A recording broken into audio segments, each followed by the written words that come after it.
Welcome, ladies and gentlemen, boys and girls, children of all ages, to the Ultimate Hockey Show. We are back. We are ready to go for another season. We had a season preview all planned out, or at least I did. And yeah, so welcome back to another season. Michael Gill joined by Rick Petty on our new platform for the season, Rick. We're doing this YouTube thing for the year. For reasons I'm not quite ready to make public yet, but nonetheless, last time you and I had a talk was just after NHL free agency. Yep. We said we'd come back and wrap it up, but never did. That's on me. We were very busy.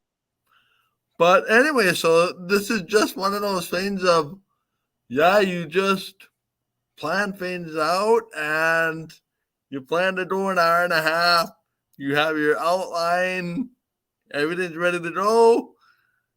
And then one or two alerts and everything changes. Welcome to the 2023-2024 season. No, I'm not talking about the Winnipeg Jets trading Pierre-Luc Dubois and buying out Blake Wheeler, although that was part of where we were going to start.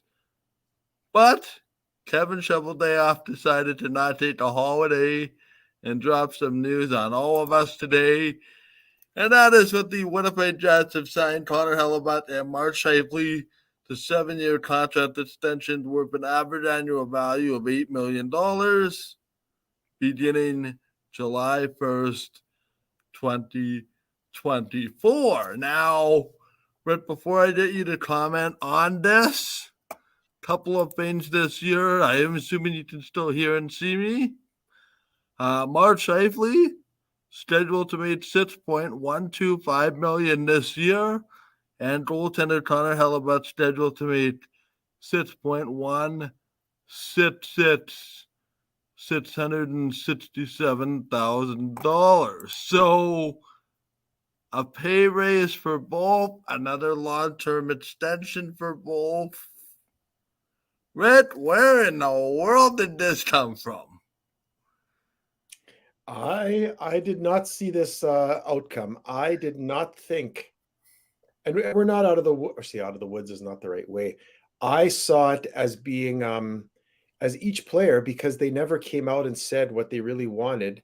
I didn't think either player wanted to be long-term in Winnipeg, and I didn't think the Jets wanted to push all that money and all that term to the two players.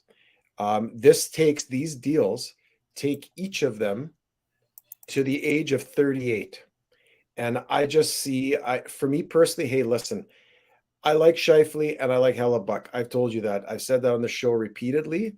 Hellebuyck is our number one goalie, probably a top 3, top 5 in the league right now.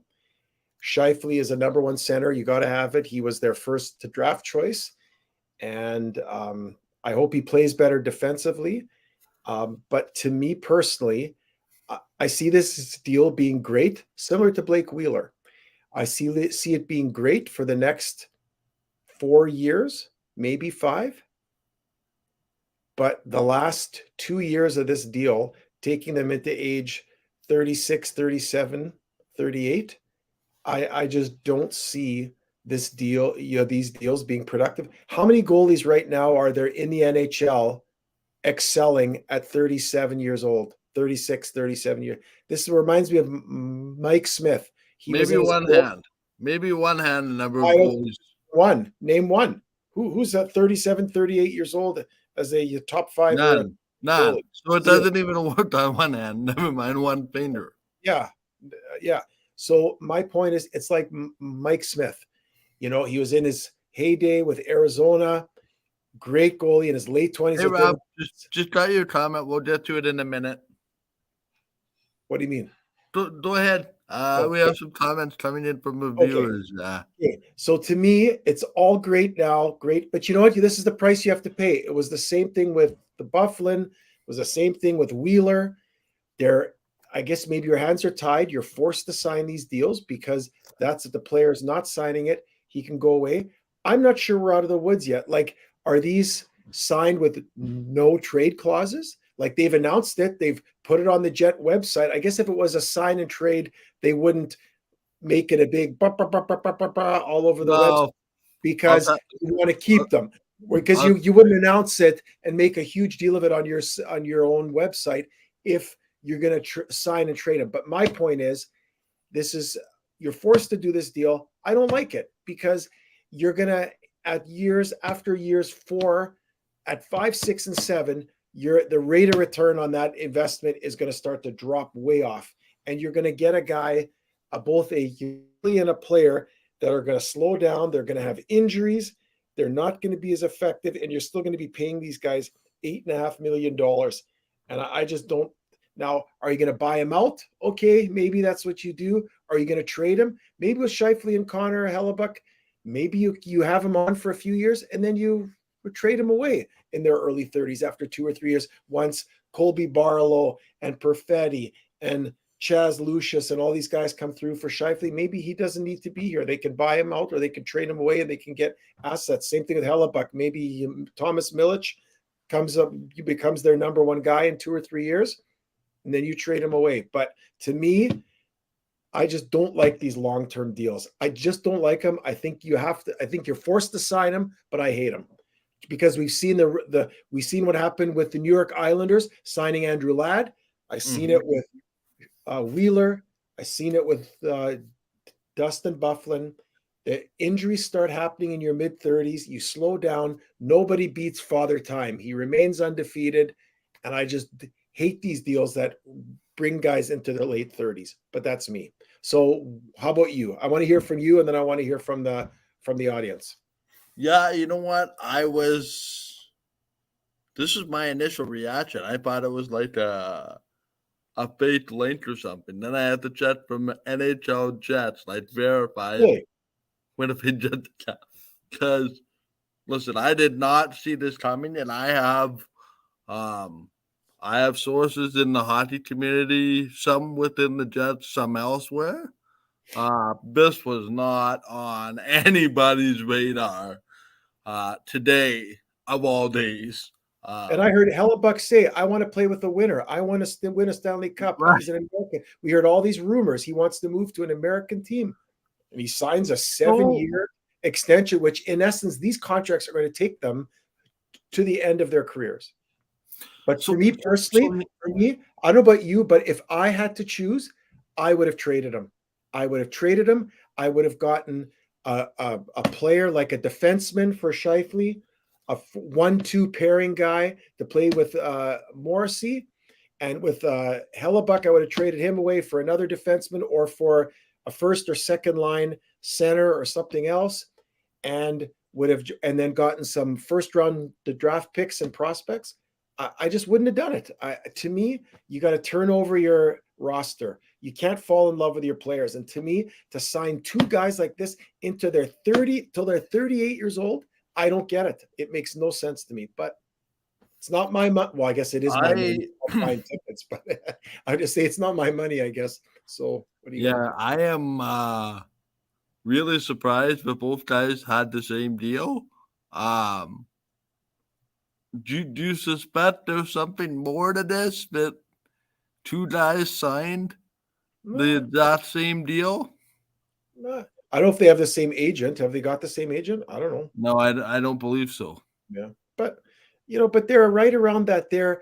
You could argue that's right around the money. Look at Rasmus Dahlin signed 8 years at $11 million a year, but But he's a lot younger than both he's guys. younger and he's a first pairing right hand shooting defenseman. I get it, right? So you're gonna have to pay. But I heard Hellebuck, he wanted that sort of 8 to 10 million range. So maybe he realized going out in the market it's kind of risky.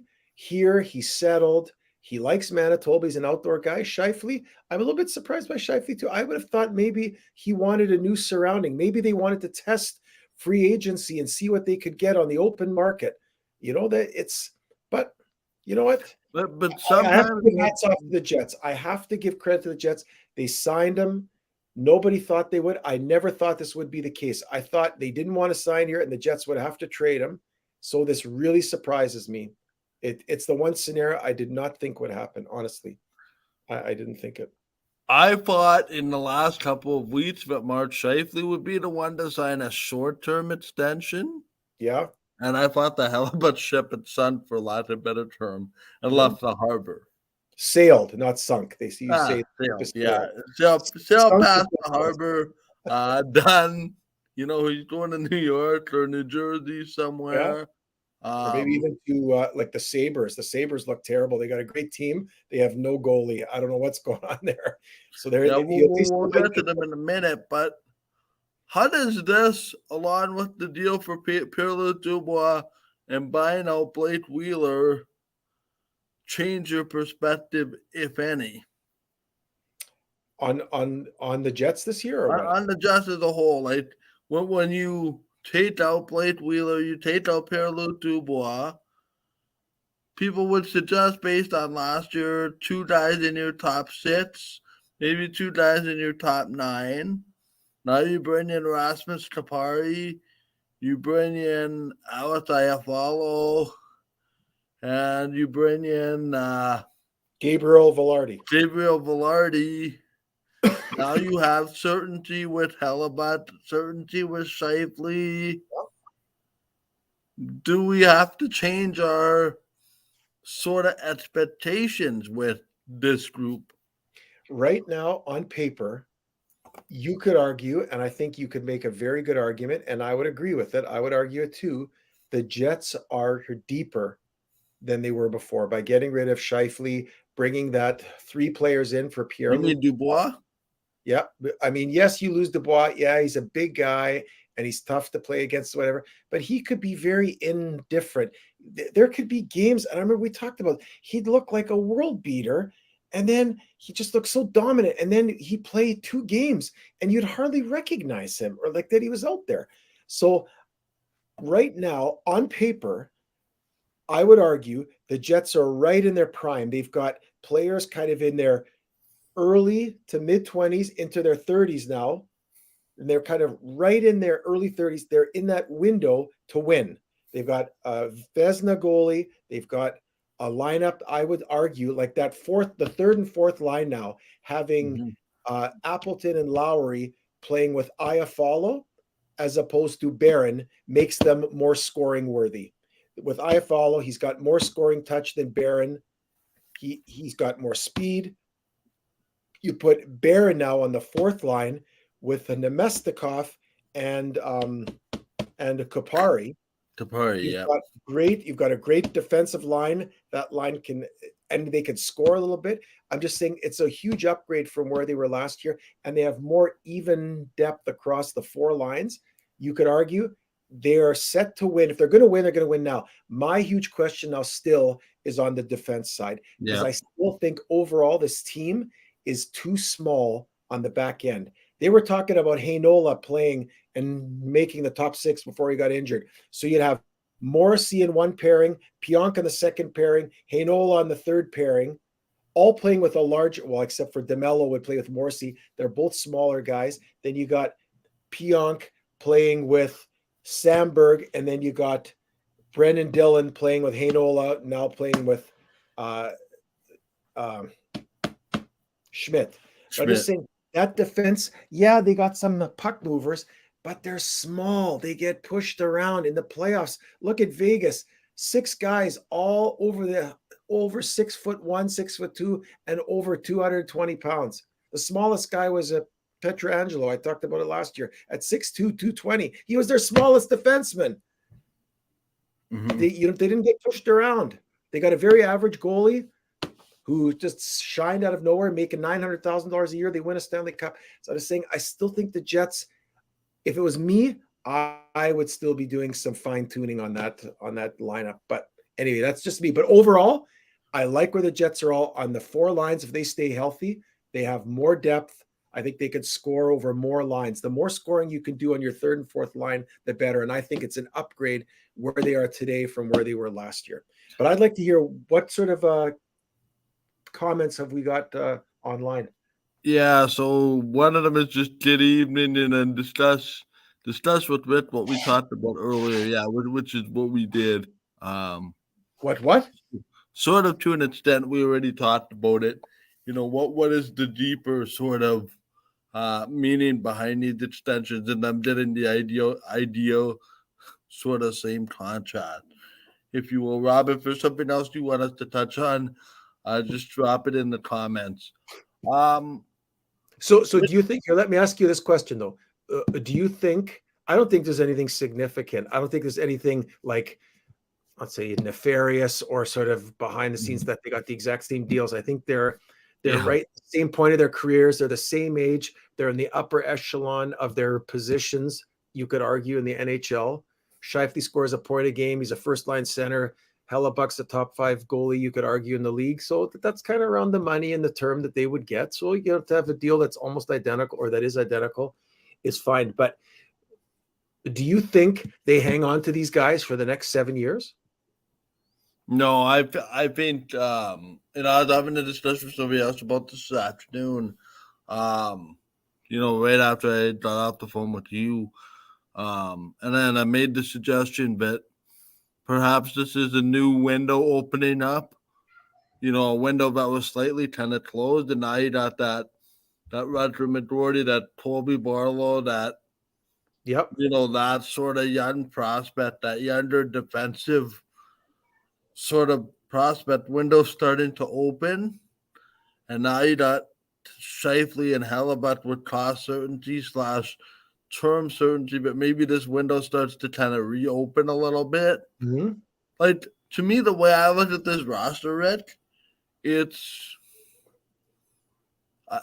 and you can help me think of this word. It's we didn't rebuild, we didn't tear it down, we sort of fixed around the edges. And I don't feel that this roster is a complete version of what it's going to be to get to the next level, if that made sense. Yeah. Like, to me, I don't view Nate Schmidt and Brendan Dillon, and even to an extent Dylan DeMello, or maybe even Neil Pionk, as the defensive core that can bring this team to the next level. No, that's so you and I agree. Like there still has to be some fine tuning. And I would put this out there. I agree with you. I think this could be something where it's not a teardown, it's just a bridge.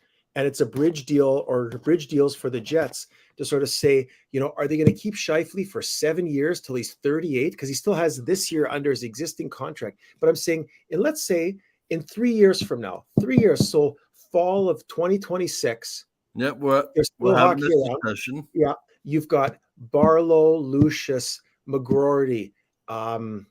What's that other kid? The Finnish kid, or the Larson, Lambert. Lambert. So you got 4 or 5 guys there, forwards coming in. Maybe those guys coming in make Shifley expendable Expendable. at 8.5 million. And so you sign Shifley for 7 years because that's the term you got to give him. You hang on to him for 3, maybe 4 years.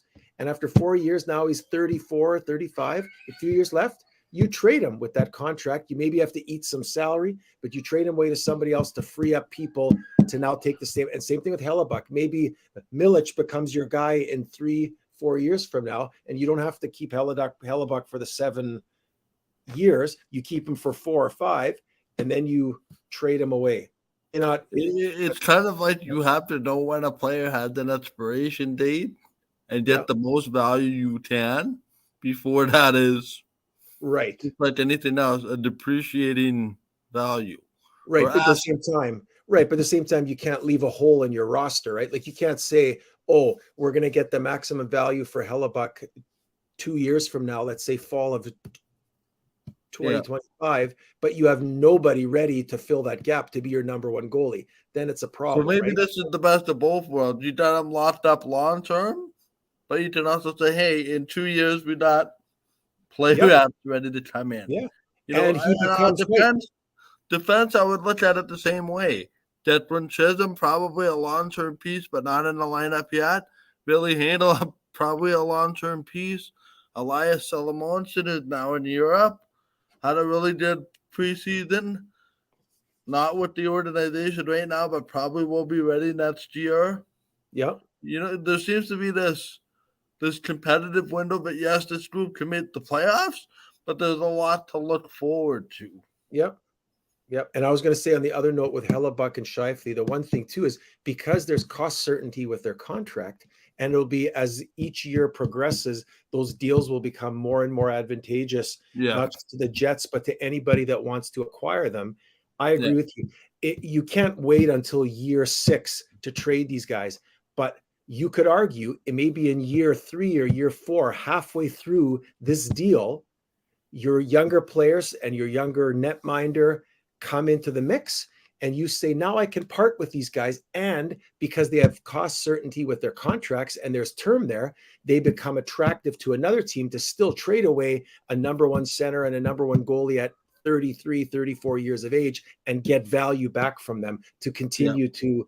And then the other add to thing your is roster. you have those guys, those pillar guys. Now you're bringing in Lambert, Lucius, McGordy, Solomonson, Barlow. Hanela, all these young Yeah. defensemen slash forward, but probably the next incarnation of the Winnipeg Jets on entry level deals. So right away you're not paying them $6-7 million right off the hop. Right. So Right. it becomes sort of cost certainty in that way. And then once those guys get better and bigger deals, these current ones come off the books. Yep. And that's how you tend to keep that competitive window sort of open. Yep. I agree. The other thing I wanted to touch on very, very quickly, and Rob kind of brought this up here, so I'm going to display the comment because I think it's very, very good. Maybe for the first time in years, we might see closer equity between the lines regarding time on ice instead of running lines 1 and 2 into the ice, leaving them gas for the latter half of the game, or in some cases, the latter half of the season. And Yeah.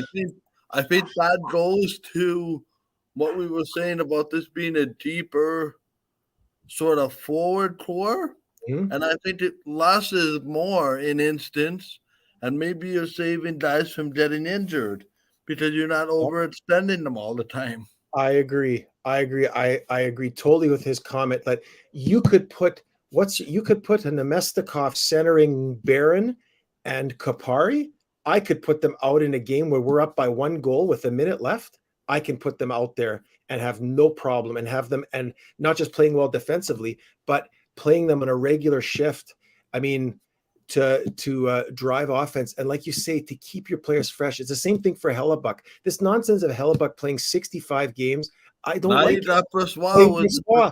Play perceived number one Brossois. in Play him Vegas. 25, 30 games. Hellebuck shouldn't be playing more than 60 games. I'd even like it to see him play 55 games. Play 2 out of every 3, maybe 3 out of every 4. That's it. Not go 7, 8 games in a row, 9 games, and then throw ins, the backup once every month. That to me is Yeah, and then expect that backup goalie to make 40 something saves when he hasn't played in a month. yeah.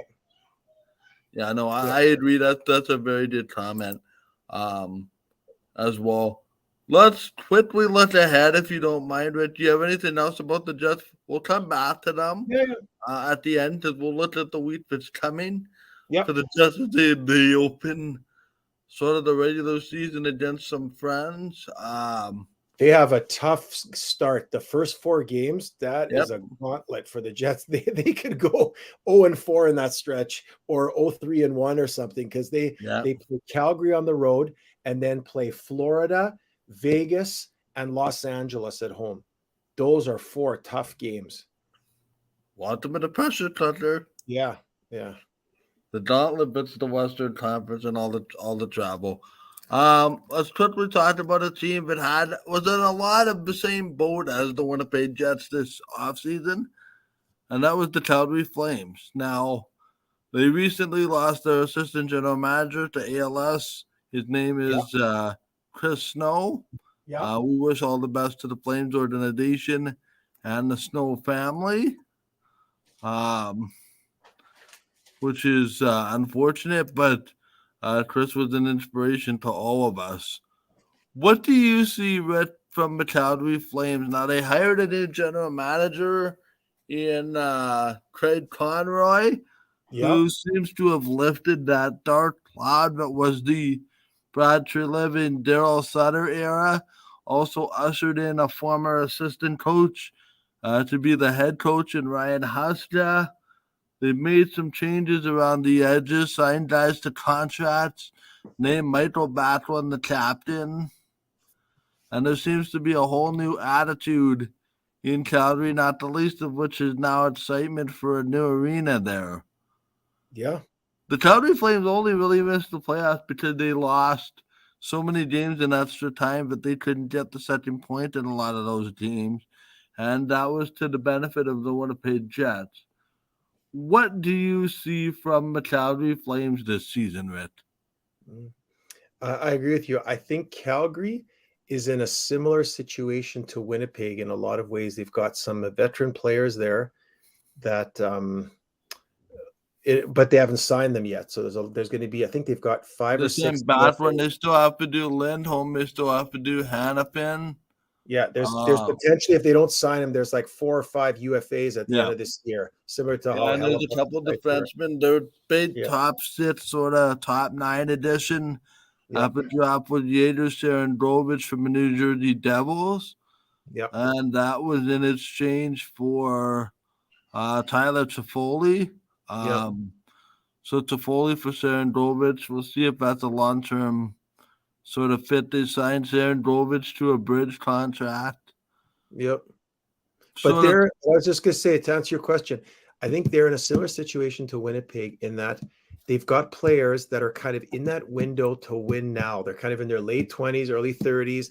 They're primed. Like they have a Markstrom. They have another great goalie. Like you could argue, like he had an off Vladar, year last year. Pardon? Dan Vladar, and then Dustin Wolf. Denver. No, I'm talking about Markstrom, their goalie. Yeah, Markstrom. They have Markstrom and then Dan Vladar as Oh, their okay. current matchup in Yeah, Dustin Wolf. I don't care about the Anderson. backups. That doesn't mean anything to me. They're not going to play much. It's going to be Markstrom is going to make it or break it for that team. The other guys are interesting, but it means nothing. But my point is, they got a top 5 goalie. You could argue at an off year last year, top 5, maybe top 10. You could stretch it. They've got very good defensemen. You could argue they have a better defensive core overall than the Jets do if they play there like they should. And their forwards are as good as any team, including the Jets. So for me, I see the Flames having a season much better than they did last year. They're going to bounce back. They're going to be much better. I think they are a playoff team. I think they needed to get out from under that cloud of Sutter and just how like that style of coaching and that grind of, some coaches, you just have your time and then it is what it is. And I think Calgary, they have a new attitude, a new atmosphere. They have a lot of guys there with a lot of pride that didn't play well last year. They're going to bounce back and they're going to have a very good season. I just think they are a playoff team. And especially, well, it's all going to ride on the Markstrom, the same as the Jets. If Hellebuck has a better than average year, if Markstrom has a better than average year, they're playoff teams. If Hellebuck or Markstrom struggle, if Markstrom plays like he did last year, they're not a playoff team. And if Hellebuck plays like Markstrom did last year, they're definitely not a playoff team. So it's up to their goalies. Interesting thing with Calgary, their only major UFA is the only major UFA up front is Elias Lindholm. The defensive situation a little bit different. The only guys they have committed to defensively after this year, Mackenzie Weeder and Rasmus Anderson. Right. Hannafin is a UFA after this year if they don't sign him. So Noah Hannafin, Chris Tanev, Nikita Yeah. Zadorov, Jordan Oysterlee, Chris Tanev, and Dennis Gilbert are all free agents. Yep.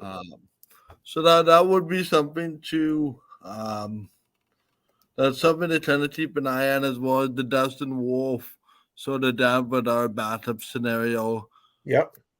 To me, Rhett, this whole sort of problem that was the Calgary Flames last year was Jonathan Huberdeau not having the same offensive success that he had from the year before in Florida.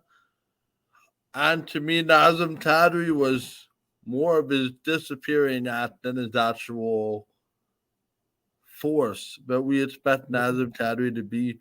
So for me, up front, Nazem Kadri, Jonathan Huberdeau need to have bounce back seasons along with their I would goaltender, agree. Yeah, I think as they you've already kind of established. And to me, if we're seeing Dan Bedard, Dustin Wolf playing more than 35 games this year, something very, very bad has happened to Jacob Markstrom, or he was lost probably his injured. number one job, and that's not very good. Yeah. Because you know what? Markstrom's the guy making 6 point. Hang on a second, did I hear on my screen $6 million right on the nose. That is pretty much starting goaltender money. He can't be your backup. He's got to be No. better. No. And they're not counting on to back up. They don't have the other guys as a backup plan. They're not a backup plan. Yeah. They're unproven for the Jets. The Jets, in terms of their goaltending, I think are in a much better position having Laurent Brossoit being the backup because he played as a number one last year, played well in the playoffs. That's why I'm saying they're in a much better position, the Jets, and that's why I'd like to see them be smarter about their goaltending this year. Play Brossoit more and keep Hellebuck fresh. You're going to go into the playoffs. You want him to be hungry and ready to go and not worn out. Yes, you want him to play more than Brossoit, but is that 65, 70 games, 75? That's crazy. He shouldn't be playing more. To me, was it 60? He should not be playing more than 62 games a year, which would mean basically he's playing 3 out of every 4. That's what he should play. And same with Markstrom, I would suggest. Yes, Markstrom should play 60, 62 games. Yep, so that he's playing roughly 3 out of every 4. Yeah. All right, so let's go to the other half of Alberta, the northern part of Alberta, and talk about the Edmonton Oilers. This is interesting because we thought last year was the year. We thought the year before was the year for this. Edmonton Oilers Stanley Cup parade. The glory years of the Edmonton Oilers. So, Red Petty, is this the year finally the Oilers get over the hump? Who have they added from last year? Well, I'll tell you that right now. They have added nobody really up front. They have pretty much the same forward groups. Same defense, really. Yep. Ekholm, Nurse, and then a whole bunch of other guys. Yeah, Ekholm, Nurse, Bouchard, Ceci, Kulak, Vincent Desjardins, and Marcus Nemelainen. Okay, like I said, Ekholm, Nurse, and then a whole bunch of other guys. Man, yeah. Okay, maybe Bouchard. He's good on the power play, shoots a good puck, but he's not as good defensively. So, whatever. That team is, again, it comes down to me. The question is the goaltending. All year long last year, they never figured out who is their guy. They signed Campbell, but then it was always back and forth between Campbell and who is the other guy? I'm just losing my train of thought. Who is the other goalie? Stu Skinner. Springer. I'm still thinking, the Blue Jays. Sorry, Skinner. Yeah. So Skinner and Campbell, back and forth. Skinner would play for a while, then Campbell would play. Oh, Campbell didn't play so good. Then he went back to Skinner, then to Campbell. Then they rode Skinner for a whole bunch. And then to the playoffs, and Skinner was off a little bit. Then they go, oh, we got to have our veteran back in. That's whatever. I just think that team has to figure out, well, not just the team, the goalies have to figure out who's going to be number one. Like, I just, like, to me, Jack Campbell, I can't figure him out. He played so well in LA. Then he went to Toronto. I think he played really well in Toronto and got a raw deal. He was played really well in Toronto and deserved to have that number one spot. But playing in Toronto is not fun. A lot of guys, they don't like it. It could be way too much pressure and too hard on him. So then he goes to Edmonton. And now he's just kind of, ever since he signed that deal in Edmonton, he's been meh. So I just can't, and he's gotten injured and whatever. It's just Edmonton, again, are they going to be a Stanley Cup winner? They have to have great goaltending.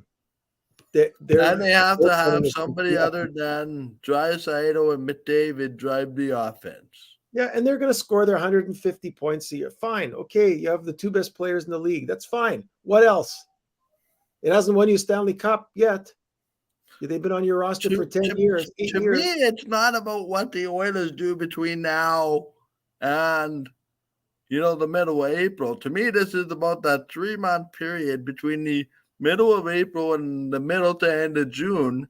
Yeah, That's going to be the story on this Oiler team. I agree. Because you only get so many chances with McDavid and Draisaitl in their prime, which is right now. To me, they basically ran it back from last year's team, give or take a couple of pieces. For I agree. sure. I think they can win. They are they should have won. Like we predicted they would get to the conference final and then move on to the Stanley Cup, but they had too many issues with goaltending, even in the playoffs. They could not stop other teams from scoring. They will score enough goals. They will get enough offense. Just that power play alone, they'll get penalties. Yeah. They're going to score 1 out of every 3 power plays. They can win games. The problem is they can't keep the puck out of their own net. Their power play was something like 38% last year. And it was crazy. It was better than 1 out of 3. It's just nuts. They were like up here and everybody else was like way down. Second, third, and fourth were just down in the 20, 22, 24%. And they were up like 10, 15 points higher than everybody else. So they can win. I hate to say, because I hate Edmonton. I hate the Oilers. I should say Edmonton. I hate the Oilers franchise. I'm so sick of them winning, going back to the 80s. But they are primed to win. They got Draisaitl and McDavid in their prime. They've got some nice pieces around the edges with Kane and what's the kid from Toronto? Hyman, and some other pieces. They got some nice pieces around the edges, but they have to learn to keep the puck out of their own net. If they score 3 goals or 4 goals a game, they can win every game, but they just can't allow the other team to score more than 3. So that's the goaltending and that's the defensive play of the team. If they figure that out, they're a Stanley Cup winner. They have so much talent on that team, way above everyone else in the league. So whatever. But we keep saying that every year. Now's the year. Oh, they added Hyman. Now's the year. Oh, they added Kane. Ooh, nice addition. Every year. Oh, they signed Campbell. Ooh, everybody gets excited. Now they got a number 1 goalie. On and on. It's the same spiel. If I was McDavid and Draisaitl, I'd get tired of this. It's like, when are we going to take the next step? When are we going to show that we're actually a great team that can get to the conference final and win it and get to the Stanley Cup? It hasn't happened yet. But on paper, they have enough talent to win. They just have to do it. They have to put it together. So I still think, do you not think McDavid and Draisaitl are going to be 1-2 in terms of scoring and MVP consideration? It should be, unless a guy named Bedard gets in there. Bedard is not going to. He's not going to be in the top. Listen, he'll have a good year. He's a rookie. He's 18 years old. Have you seen him? Have you seen him when he takes off his equipment? Yeah. He looks like a beanpole. Listen, McDavid in his first year, he was very good, but he wasn't dominant in his first year. It took a few years. So underrated, 85-plus point player on a Canadian team this year, Tim Stutzler of the Ottawa Senators. Yeah. But we'll get to Ottawa in just a minute. We'll get to Ottawa in a second. Yeah. But anyway, I like Edmonton. They just got Stanley Cup or bust in Edmonton this year? Well, what's bust? I mean, what you going to say? Like, if they don't win this year, they're going to trade McDavid and Draisaitl? It'll be a disappointment. It's a disappointment. But let's see what they do throughout the year. Let's see if they add any pieces. Let's see how well Campbell or Skinner play, be a number 1 guy. Let's see if they can learn to get up 3-1 in a game, 4-1 in a game, and hang on to that lead. In the playoffs, they get up 2-0, 3-1, and they'd lose a game 5-3 because they didn't know how to keep the puck out of it. So, but is that not the responsibility of the team in front of them? Pardon? Is that not the responsibility of the team in front of them? What do you mean, like the goalies? You're saying yeah, like isn't your success for your goaltenders also sort of dependent or contingent on your team defensive game? Yes, that's why I said they have to learn how, as a team, how to play well defensively. But the goalie still, you can play well defensively, and if you get like the wrist shot from the point and it goes in, it's all of the above. All I'm All of saying the is above. on paper, the Oilers, it's not like, oh, where are they going to get their goal scoring from?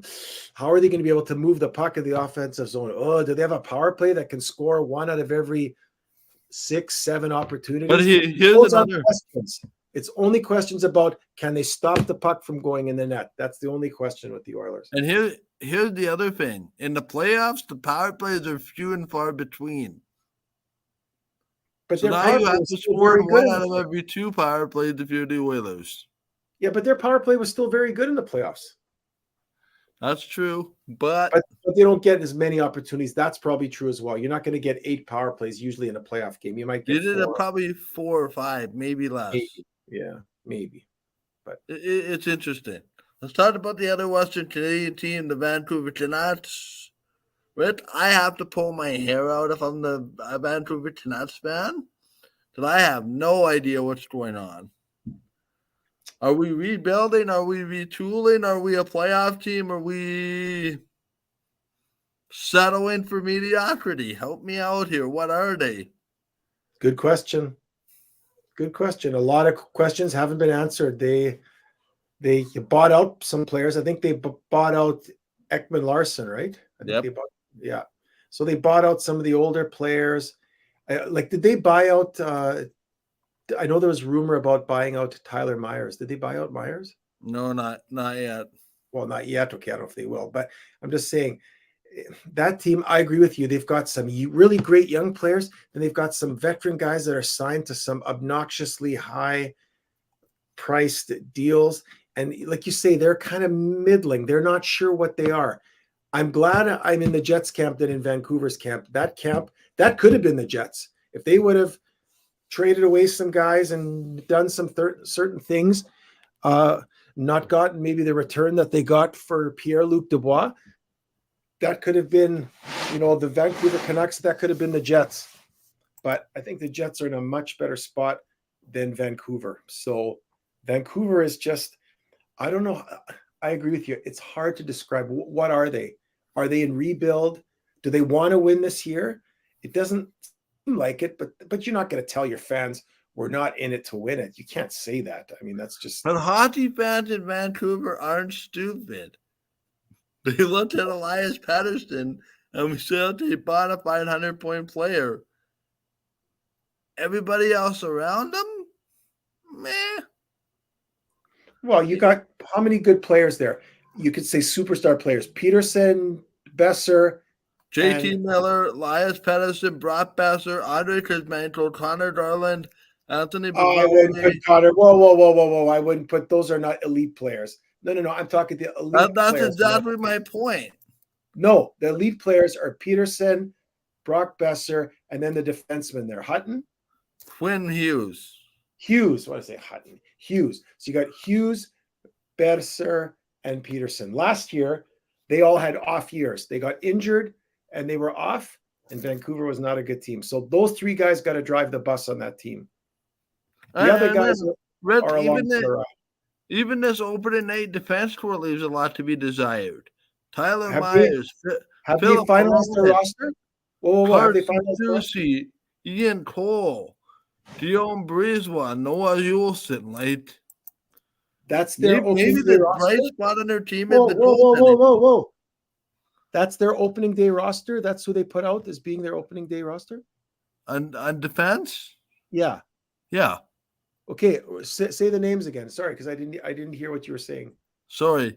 Quinn Hughes and Tyler Myers, Philip Perone, Carson Soucy, Ian Cole, Guillaume Brisebois, Noah Juleson. Okay. Soucy played well with the Soucy played well with the Kraken last year. So yeah. But again, that was in very sheltered minutes for him. Right. And Ian Cole is old. He in his prime was when he was with the Penguins. So he's on the downside of his career. Like, again, you're right. You got Quinn Hughes and a whole bunch of other guys. Meh. And your goaltenders are Faster Demko and Casey DeSmith, which might be the best 1-2 tandem in Canada, Your maybe the goaltending is second good. best. Yeah, your goaltending is good. That's not a problem. But yeah. So, but I agree with you. I don't see Vancouver as being a playoff team. There's just so many question marks on that team, and if they get one injury, like to one of the three, to either Peterson, Hughes, or Besser, like can you imagine that defensive core if they lose Hughes, Yeah. I mean that's That's that. Winnipeg's equivalent of losing Josh Morrissey. Yep, and And we how saw did that. that go when Morrissey was out a couple games there last year? Yep, in the playoffs. Yeah, Right? yep, It just leaves a lot to be desired. yep. So, what else stands out across the Western Conference for you? Um, Actually, not that much. Like I see Vancouver being who they were last year. I don't see it as a playoff team. Oilers will be a playoff team. Edmonton, Edmonton. Yeah, Oilers will be a playoff team, and Calgary will bounce back, and they will for sure be a playoff team. So I see it. That for me is the big story. Is the Flames are going to turn from what they were last year. Vancouver won't turn, and Edmonton won't turn, but the Flames will turn. Are you ready to declare playoff teams in the West? No, Are you waiting till the end? what is that? What we're going to do at the end? Okay. Yes, we're going to make pits of who makes the playoffs. Oh, okay. Do you need some time to think, or are you ready to? Yeah, I probably need a yeah. I didn't realize that. Is that what you sent in that email? Was that one of the Yeah, that's what I yeah, said in I the email must have outline. missed that Yep, part of the email, but yeah. Okay. I need to get a pen. I do. Yep. And this is being recorded, so we have evidence, I recorded evidence.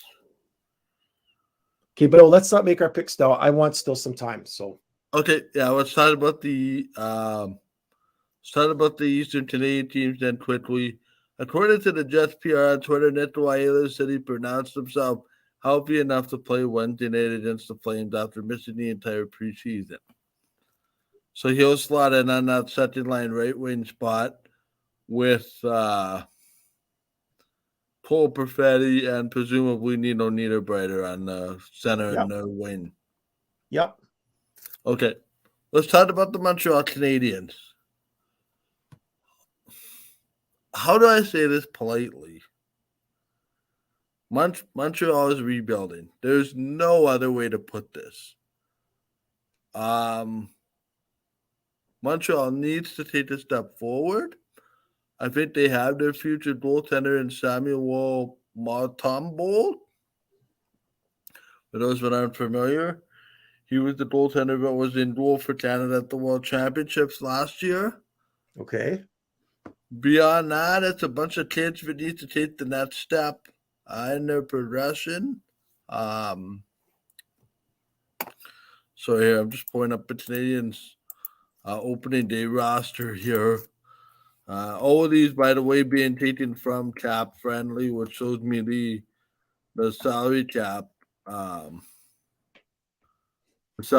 projections for the teams as well as their potential opening night roster. Okay. Montreal missed the playoffs last year, missed the last couple years. In fact, they missed every year since reaching the Stanley Cup Finals, which they lost to Tampa Bay.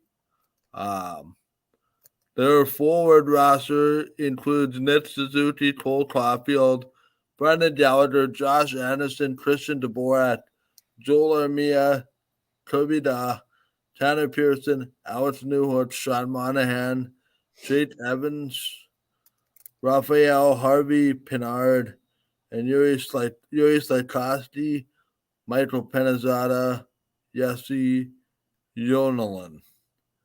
Defense, Michael Matheson, David Savard, Jordan Harris, Justin Barron, Caden Dooley, Arbor, Slut. Not even to give this a try. SHEKAJ, Jonathan Kovacevic, Chris Weidman, goaltenders Caden Primo, Sam Martables, and Jake Allen, long-term injured reserve, Terry Price, and they're currently carrying dead cap of Joel Edmondson, Jeff Petrie, and a buyout on Carl Elsner. Are they in the same boat as the Vancouver Canucks, Rhett? Well, sure. Like, did they? I heard on Sunday that they waived Joel Armia. Yeah, and Or he cleared waivers. he cleared waiver, yeah, because for 3.5 million, and he only plays half the games. He's injured all the time. He only scores a point every 2.5 games. Like, So he's not. Yeah, what but would yeah, be that's your question. what would be an acceptable season for the Montreal Canadiens given the division that they're in? Well, I haven't put that. Well, I'm gonna surprise you with some certain picks that I'm gonna make. Mm. Because I think there's going to be some teams that are going to fall off the radar, and there's going to be some teams that rise up. No, I agree. I think that whole division is due for a changing of the guard at some point. Yep. But specifically for Montreal, like what would you consider a success? Like to me, I don't anticipate this roster staying healthy for 82 games, number one. And their depth to me lacks a lot to be desired for that division. Or am I wrong? Yeah, I don't know. Like, if you're asking me, are Montreal going to be a playoff team, or is Montreal going to be a playoff team? That's a good question. See, like, I'm not even saying playoff team. I'm just saying like what are appropriate expectations for the Canadians? Being I in it think till being in it till end of March. being in it to the end of the March, and if they get in, it's a like it's a bubble team. It's a what Wild is that? card. Wild card team. Yeah, So that's what I think. But where does Martin St. Louis go from here? Like, is this the time where we start evaluating the coach? no, it has nothing to do with the coach. It has to do with the players that they brought in. They went young. They got rid of a lot of the veterans, and they've gone young. And that's going to take all, just like when the Jets did. They said, we're going to go young. We're going to make mistakes. We're going to learn from them, and we're going to go young. So that's what they're doing. Would it be fair to say they're a year or two behind where Ottawa is now? Yes, for sure. Ottawa's further down the road than they are. Yep. So where do the Canadians go from here? Just drop and develop, continue to I get think better? so. Yep. Yep. That's all they're going to be able to do. Yeah. All right, let's quickly move ahead to Ontario, and that is the Ottawa Senators. Spoiler alert for my pitch. This will be the most improved team this year, not just in Canada, but in the league. And I have Ottawa being the playoff team. Is this the time for the Ottawa Senators to make the playoffs? First off, they have a new owner. They have some core pieces locked up. The only one they do not have locked up is Shane Pinto. He is still an RFA. Still needs a new contract, as well as the injury uncertainty to Josh Norris. They feature a lineup that looks like this: Tim Stutzler, Brady Tkachuk, Claude Giroux, Vladimir Tarasenko, Drake Batherson, Matthew Joseph, Dominic Kubelik, Ridley Dredd, Mark Castellet, Rock Chartier, Zach McEwen, Kelly Parker, and of course the unsigned Shane Pinto. On Yep. defense, they've committed $21 million to the following players: Thomas Chabot, Jacob Chitrin, Arten Zub, Eric Brandstrom, Travis Hamonic, Jake Sanderson. Their goaltenders, Anton Forsberg, and the newly acquired Jonas Corpusalo, and with Josh Norris on injured reserve, serving some dead cap of $1 million to Matt Murray, and have buyout commitments to Bobby Ryan, Colin White, and Michael Del Zotto. To me, Rhett, the time is now for Ottawa to make the next step. Yeah. The way this division is sort of shaking down. Yeah, you could argue. I think they have a very good chance of getting into a playoff spot this year, which means they're going to be pushing somebody else who's been there for a long time out, which will be part of my picks is going to be reflecting that. But I agree with you. I think Ottawa is. I don't know. I don't know if they're going to win the Stanley Cup. I don't believe that. No, But I think I don't think they're there yet, but they're at that point that they should make the playoffs, even if it's as a wild card. They they have enough talent on that team if they stay healthy and they play, excuse me, as they should win and should win enough to be in the playoffs. what do you think of this top four defensive core? Jacob Chitman, Thomas Shabbat, Eric Brandstrom, Jake Sanderson. It's a very good defensive core. Very young, but very good. I think Jacob Chitman can have a really good year. If he And stays healthy. they acquired Jacob Chitman last year for this year. Yeah, but that's if he stays healthy. He's injured all the time. He can. When was the last time he played even close to 80 games in a season? Years. Years And ago. 3-4 years ago. So Yeah. stay healthy. But So, DJ Smith, is this the appropriate time to start evaluating the coaching staff? well, I don't evaluate. He's a good coach. Well, they haven't done anything. Let's wait. Are you saying if they're awful this year? But yeah, I'm just saying, like, is now the time to say, No, okay, now's not the time because they haven't we're started done with playing. the rebuild. We need to start seeing some results. Well, no, then I wouldn't evaluate him now, but wait until halfway through the year. Let's look at the Christmas time. But I So think I'm that's just saying, like, this season as a whole, you're going to start evaluating the coaching staff, correct? maybe, but it depends on what's the conversation that Pierre Dorian's had with DJ Smith. Like if he's saying, listen, And new ownership who wants to make the playoffs, right, presumably. but you got lots of young players there. Like, is this going to be like the Jets where Cheveldayoff gets it from Chipman to say, we're going to go young. We want you to invest in us, and then they share that with Maurice. We want to invest in the young players. We're going to live and die by the end. They're going to make mistakes, but in 3 years from now, 4 years from now, they're going to be really good. So is that now they're not starting that process now. They started that a couple of years ago. So Yeah. they're right in the middle of it. So are they ready? Yeah, they're ready. But if they just have a year where they're a little bit off, they get a few injuries and they just don't make the playoffs, does that mean you fire DJ Smith? I'm not so sure about that. But anyway, I'm not in charge of Ottawa. They're going to be better this year if they stay healthy and everything goes according to plan. All things being equal, they will be a playoff team, wild card, and they'll get in, and they'll be better. So You and I seem to agree on that. We'll have to see the placement come the end of the show. yeah. Excuse me.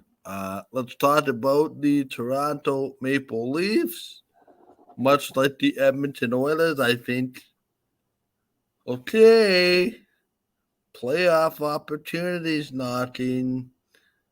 Second round, you had a good run last year, but it's time to bat that up. Clock is ticking. Tick tock, tick tock. Mm-hmm. New general manager in Brad Treleving. A new 19-year-old stud forward who made the team out of camp, and Fraser Minton of the Kamloops Blazers. Matt Domi, Tyler Bertuzzi, among other cool pieces. Is this Leafs team the one that gets over the edge? Good question. I think they're very different, and I think they're better. I think they're proof. They have a little bit more edge to their lineup, a little bit more grit, a little bit more sandpaper, whatever you want to call it, a little bit of attitude. Like they're going to bring that. Domi, and who is the other forward that they added? Who's Tyler Bertuzzi. Bertuzzi and Domi. There are two guys. They play the right way. They go to the net. They're gritty. They after the whistle, they always got to shove somebody in the face with a glove. They're tough. They don't back down. That's what the Leafs need. A little bit more sandpaper to play with Marner and Matthews, and so and Tavares too. So I like this.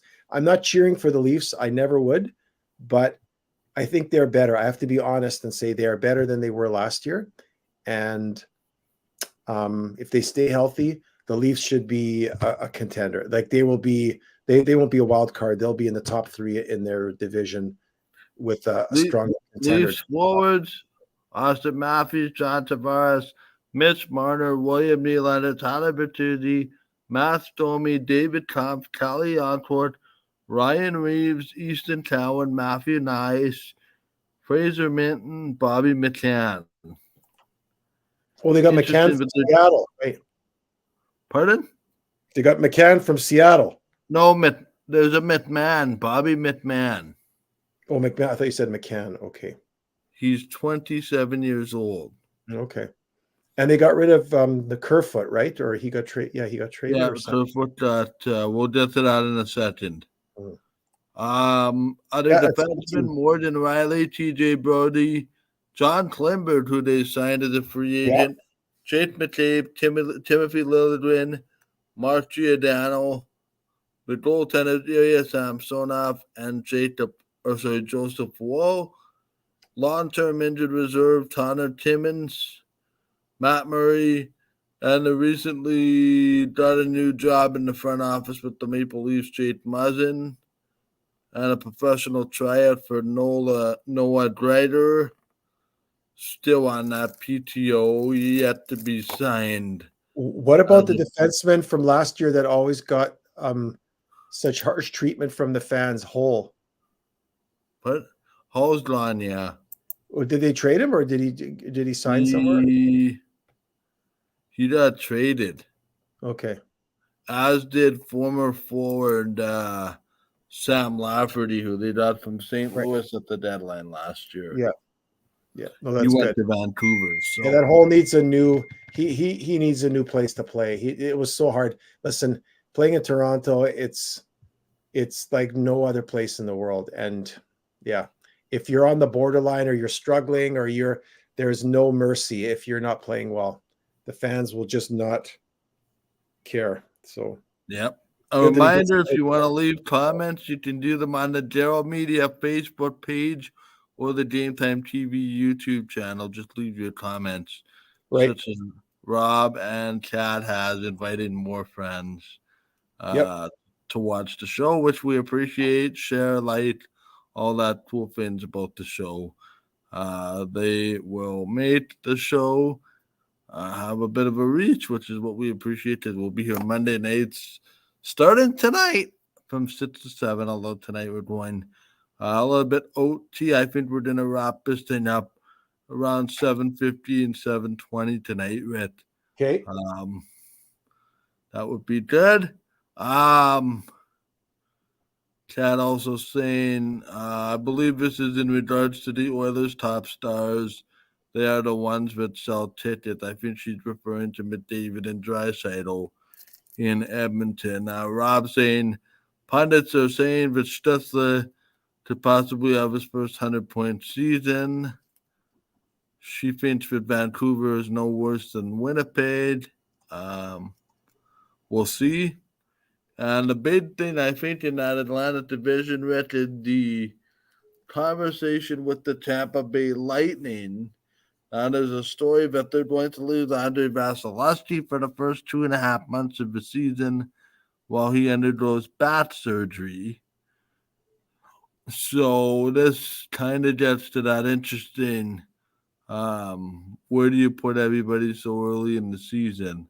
Right. There's the Atlantic and there's the Metro. See, I just as we're talking, I'm doing the teams here. Can you just remind me who is in the Atlantic? That's the Leafs, right? It's New York, New Jersey. Oh, the Atlantic? Yeah.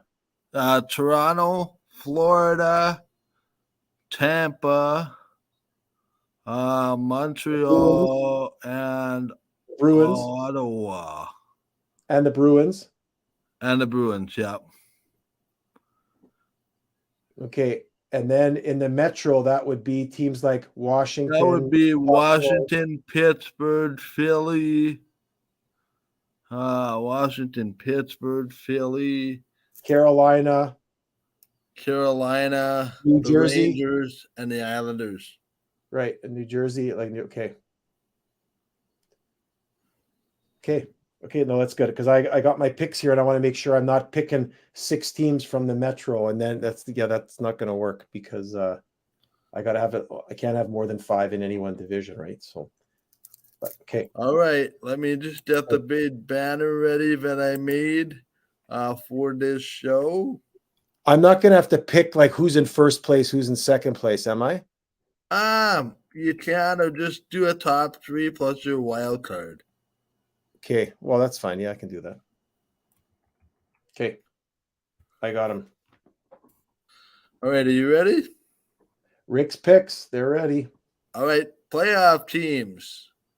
Let's start in the Central Division because that is the home, or let's start in the Western Conference, I guess, because that is the home of our Winnipeg Jets. Yep. Who does Red Petty see in the playoffs? Okay, so this year, well, first I should give an overview in the it's called the Central and the Pacific, right? That's how they're called, right? Correct, yeah. Yeah. So in the West, I've picked 4 from each division, just so there'll be only one wild card, or there'll be one wild card from each side. So in the Central, I've got, and this may surprise you, I've got Colorado, Winnipeg, Nashville, and Dallas, which means Do you have the Jets in the top 3 spot or a wild card? I'm not going to pick that. But what it means, though, the bigger thing is it means both Minnesota and St. Louis, perennial playoff teams, I am seeing not being in the playoffs this year. Okay. How does your Pacific Division shape up? Pacific, I see Las Vegas, and this is probably pretty standard stuff. Las Vegas, Edmonton, and then Los Angeles and Calgary.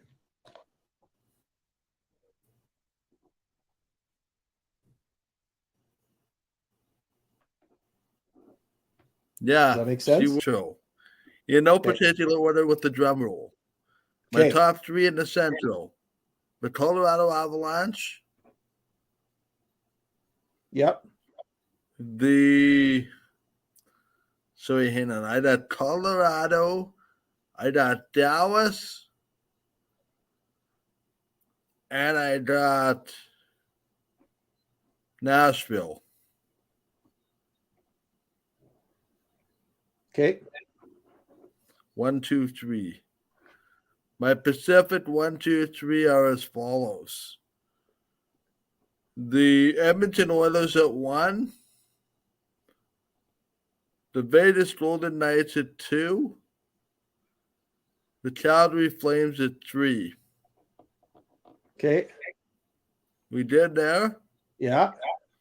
My wildcard teams in the Western Conference are the LA Kings and the Minnesota Wild. Which for you means St. Louis is on the out, Seattle is on the out, and the Jets are out. The Seattle's on the out, and Winnipeg is on the out. Yeah. Yeah. And I have the Jets losing their playoff spot in game 81. Okay. Yeah. Okay. Actually, what's interesting about your pick and my pick, and I think a lot of people are seeing it that way, is Seattle. They've really, like in this last offseason, they've lost a lot of players. Seattle has lost a lot of key parts to them being a playoff team, that they made that team as an expansion team, were able to pick from other teams and sign free agents. They've lost some free agents. They've, I just think they have really, their talent level on that team has fallen off dramatically since the end of last year, and being a very good playoff team. And so that's why, I mean, for me, and I think a lot of other people just don't see Seattle as being good enough to be a playoff team. But that's interesting. So you see Winnipeg. So the only difference between you and me is you see Minnesota in and Winnipeg out. Otherwise, we have all the same teams in. If I'm seeing that correctly. Yeah, that's how I'm seeing it. Okay. Okay. And your Eastern team starting with the Metro. Okay. So here in the East, a little bit different in that I have 5 teams from the Metro. I think the Metro is going to be much more competitive, and the Metro is going to have the 2 wild cards from their division alone. So in the Metro, I see the New York Rangers, I see the New Jersey Devils, I see the Carolina Hurricane, and then probably to the surprise of a few people, I see the Pittsburgh Penguins with Eric Carlson in that team, and one more kick at the can with the whole gang there at 34 years of age plus, all the superstars there. And the other wild card, for the first time in a long time, the Buffalo Sabres. So that's who I see from the Metro. New York, not in that order in terms of first through 5, but New York Rangers, New Jersey Devils, Carolina, Pittsburgh. You realize Buffalo's in the Atlantic, right? I asked you, are they in the Atlantic or the Metro? You said they were in the Metro. Say they are in the Atlantic. I just Okay, then that's fine. Then I have 4 and 4. Okay, so my 4 in the Metro are New York, Rangers, New Jersey, Carolina, and Pittsburgh. Okay. Yeah. And I got some. Well, I already shared one surprise with you, but on the Atlantic side, in no particular order, Toronto, Florida, Ottawa, and Buffalo, which means Boston and Tampa out. Rick Petty is saying Boston and Tampa, see you at the old folks' home. It was nice. See ya, wouldn't want to be ya. Boston, who is their first line center? Couldn't tell you. They don't have anybody. There are 2 guys retired, Bergeron and not Krejci. Who was it? Krejci? Yeah, Bergeron and Krejci retired. They got Pasternak and what's his name? The little guy. I always forget. The Pest. The little guy? Yeah, the Pest, the scorer, the Pest. Marchand. What? Marchand. I always want to think Savard. I was thinking Savard. It's Marchand. They got Marchand, Pasternak, and then a whole bunch of other. They traded away their one superstar player they got from Oilers over to Chicago to play with Connor Bedard. That team, Boston, they have no first line or second line center. They're aging. They're old. They'll be good. They're going to win some games. They're going to lose some games. They got a lot of pride, but they are not. They're going to be right on the bubble. And Tampa Bay not having Vasilevsky and that team having to trade away some of their very good players in order to stay under the salary cap. And because Steven Stamkos is unhappy because they haven't signed him to a long-term deal, that team will underperform. They will not be a playoff team. And I'm also, if you put that there, also, again, Washington will not be a playoff team, Philadelphia, and the New York Islanders, who, even though they're good, there's too much talent there. I just see this is the year that Ottawa and the Buffalo take the step and leap over some of those older teams that have just been hanging on for far too long. How about you? You ready for this? I'm ready. I've got my pen. I'm ready to write this down. There you go. Atlantic, number 1, Toronto. Ugh. Number 2, Ottawa. Oh, okay. The Battle of Ontario is going to mean an awful lot this year. I could see that. Number 3, the Tampa Bay Lightning. Thanks to a second half surge. Got that? Yeah. Then in the Metro, the Carolina Hurricanes. Yeah. The New Jersey Devils. And the New York Rangers, 1, 2, 3. My wild cards are the Buffalo Sabres. Yep. And getting in on the last and final day of the season, the Pittsburgh Penguins. I think, and this will be kind of that bold prediction, so to say. Yep.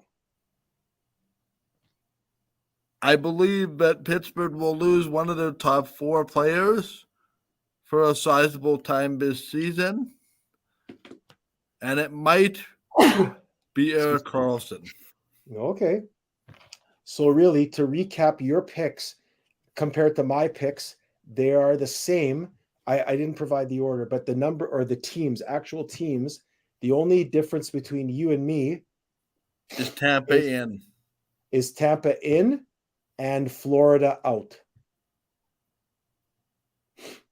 You don't think Florida's going to make the playoffs? Okay.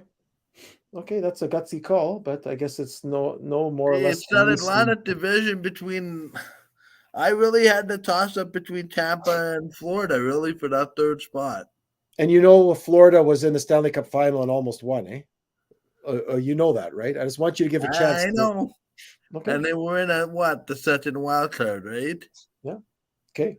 Okay. So that's the only difference. So between you and me, really, if I look at the whole list, not the order, but the list of teams, everybody's the same. Yep, except for you have um,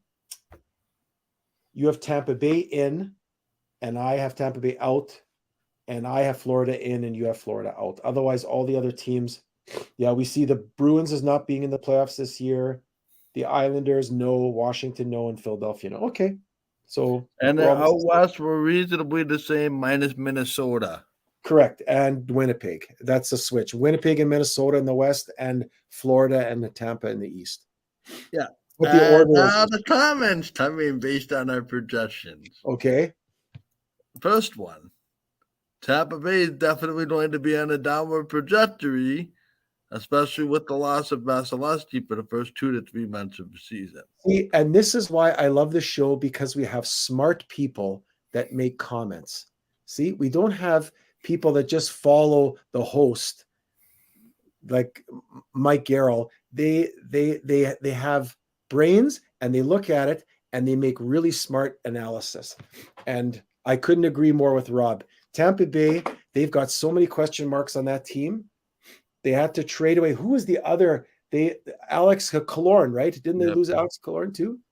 See, that's a guy that's the heart and soul of that, one of the heart and souls of that team. They had to get rid of Alex Killorn because of his salary. They have an unhappy Steven Stamkos, and they have no number one goalie for the first, like up until Christmas, probably into the new year. That there's a lot of question marks there. Wow. I'm just projecting the second half run by Tampa. Yeah, well, if ifs and buts were candies and nuts, we'd all have a nice Christmas, but that doesn't mean anything. But anyway. True. And then Rob said this, which is interesting. Bruins still have a decent tandem in net with Swayman and Olmark. True. Their goaltending, I think their defensive play and their goals against will be good. What I'm saying is they're going to struggle overall to score and protect the middle of the ice. Right. So they may lose a lot of games 2-1.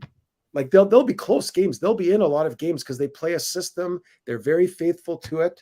They know how to win, but they're just going to have trouble scoring. They're going to have trouble winning, like you say, the middle of the ice, winning faceoffs. Between Bergeron and Krejci, do you know what their percentage was in terms of faceoff wins? It was just like nuts. It was out of this world. Out of this world. And then how their plus minus, when they were on the ice, the other team didn't score. Like you lose those guys, they make a huge impact. When you have a centerman that plays so well defensively, they're going to lose a lot of games by one goal, like lose 2-1, 1-0, 3-2 with an empty net or 4-2.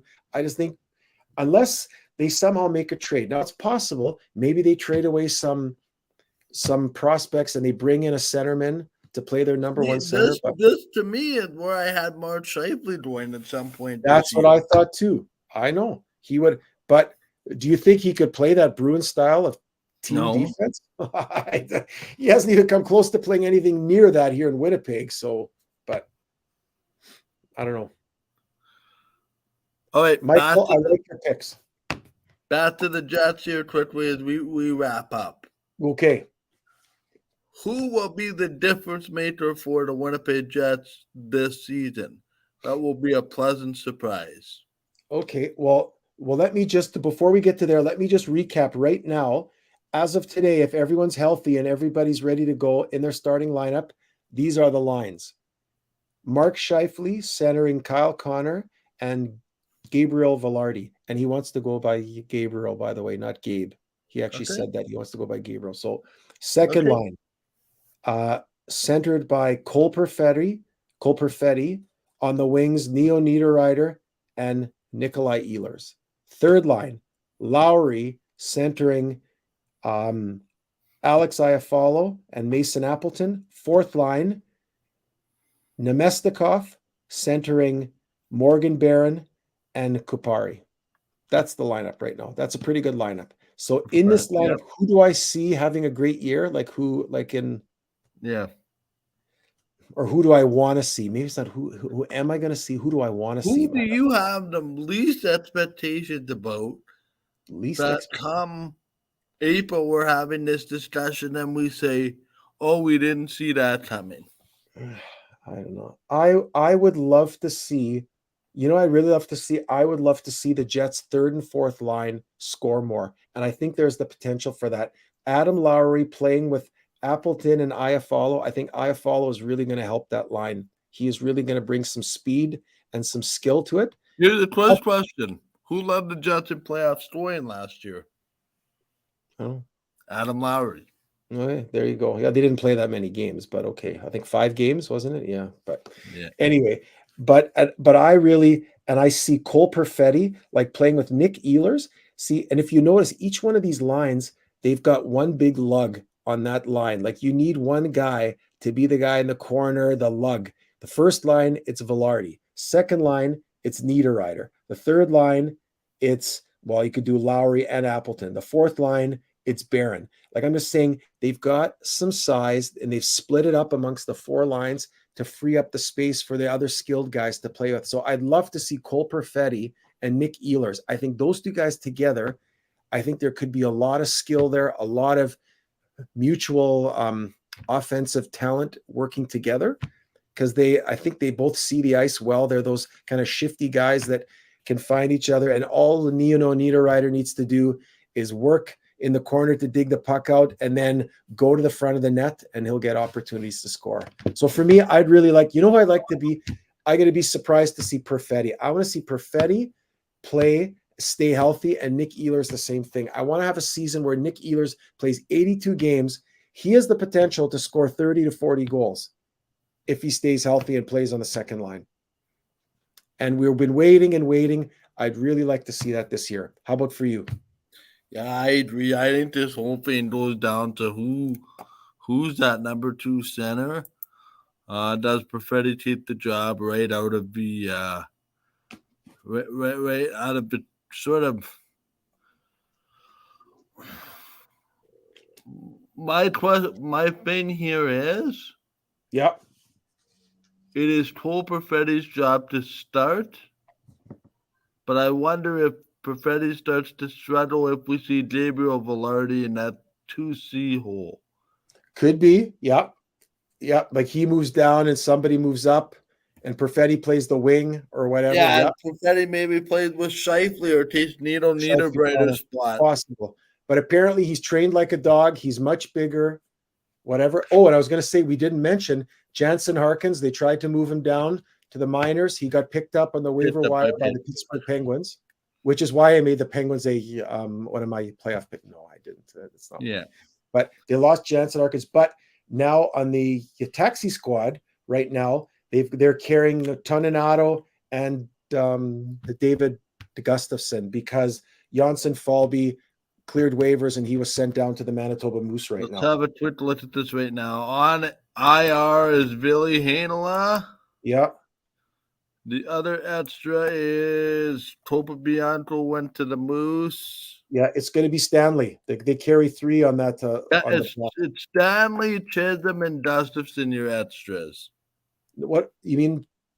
Toninato got sent down? Yeah, Toninato got sent down. Yeah.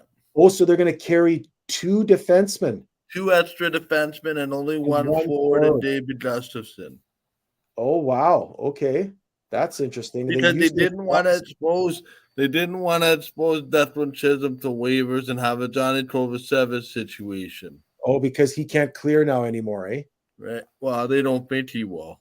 Oh, right. But Right? he's You not do the protected process from of clearing. calculation, right? Right. Do you think your player is going to clear waivers? And if no, then you find a way to keep him on the roster. Right. No, but what I was going to say is that must mean Chisholm is in his fourth year as a pro because you can clear 3 years. So it must be his fourth year. Okay. Which Yeah, is the same thing for Logan Stanley. You can't stand Logan Stanley down either. and then Billy Hanela injury made that decision easier because then Hanela would have gone to the Moose because he's waiver exempt. He has one more year. One more year, yeah. Okay, so then they would have sent him down potentially, yeah. Or you send down, you know what? You could send down Schmidt too because nobody's gonna. You'd be happy that somebody would pick him up. No, really. Yeah.